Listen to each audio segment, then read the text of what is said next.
Bonjour Edouard, je vais te laisser le soin de te présenter et de nous parler de cette vision chaulage et de la gamme liquide MEAC, comment tu l'abordes auprès de tes agriculteurs et les conseils que tu peux préconiser. Bonjour Eric, donc Edouard Cramé, CTC Cavac depuis maintenant 8 ans sur le secteur de Montcoutan et Clessé, secteur de polyculture élevage. Le dossier chaulage aujourd'hui est très important parce qu'on a des agriculteurs qui essayent de valoriser au mieux leur organique et aussi leur minéral. Et donc pour aborder un petit peu le dossier chaud chez les agriculteurs, on commence par prendre les analyses de terre pour faire un aperçu global de l'exploitation.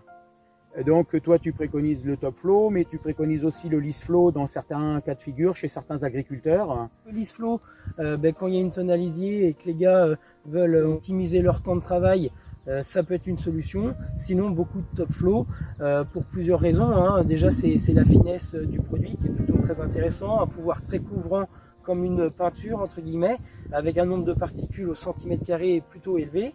Le gros point fort du top flow, ça reste l'absence de poussière.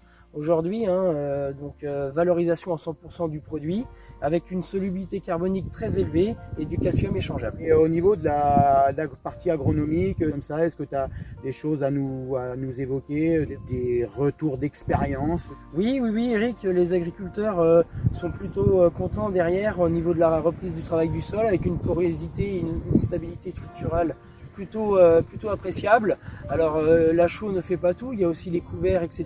Mais aujourd'hui, le top flow fait partie des bons produits en stabilité structurale. Super. Merci Edouard pour cet échange et puis bonne journée. Merci Eric.